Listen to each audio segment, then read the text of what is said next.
République démocratique du Congo, mercredi 6 août 2025, entre tensions judiciaires, crise humanitaire et diplomatie offensive. Kinshasa, l'actualité de ce mercredi 6 août en République démocratique du Congo est marquée par une série d'événements majeurs touchant la justice, l'humanitaire, la liberté de la presse, la diplomatie et la sécurité intérieure. Procès Mutamba, une bataille judiciaire qui s'intensifie. L'ancien ministre de la Justice, Constant Mutamba, a récusé 2 juges de la Cour de cassation chargés d'instruire son dossier, accusant ces derniers de partialité.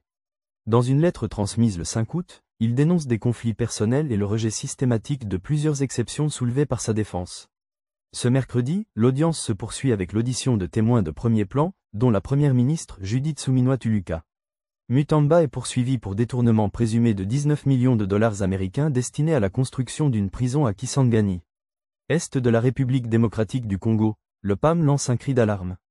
Le Programme alimentaire mondial, PAM, réclame 270 millions de dollars américains pour poursuivre son assistance dans l'est du pays au cours des 6 prochains mois.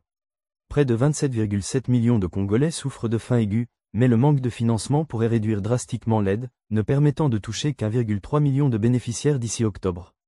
Liberté de la presse, une journaliste interpellée. À Kinshasa, Glody Ndaya, directrice du site eventsrdc.com, a été arrêtée le 4 août pour imputation dommageable envers un médecin, suite à un article publié en juillet. L'ONG OLP dénonce une procédure expéditive et met en garde contre une atteinte à la liberté de la presse. Diplomatie, la République démocratique du Congo en tournée historique en Amérique latine. Pour la première fois depuis près de 40 ans, une délégation gouvernementale congolaise effectue une tournée diplomatique d'envergure en Amérique latine. Conduite par Thérèse Kayikwamba Wagner, cette mission interministérielle visitera l'Uruguay, l'Argentine et le Brésil afin de renforcer la coopération sud-sud dans les domaines du commerce, de la défense, de la culture et de l'économie. Sécurité, entre tensions et retour. En Ituri, l'armée appelle les populations déplacées de Lopa et Iga Barrière à regagner leur village, affirmant que la situation sécuritaire s'améliore dans la région de Komanda. À l'inverse, à Bunia, une série de fusillades, dont la dernière survenue le 5 août dans un débit de boissons, a fait plusieurs morts et blessés, accentuant l'insécurité urbaine. Faits divers et drames au sud Kivu.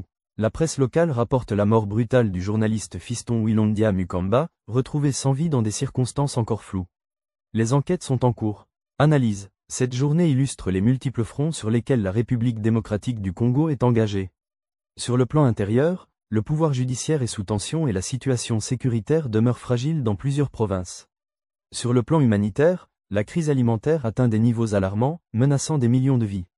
Sur le plan international, Kinshasa tente de repositionner sa diplomatie au-delà du continent africain.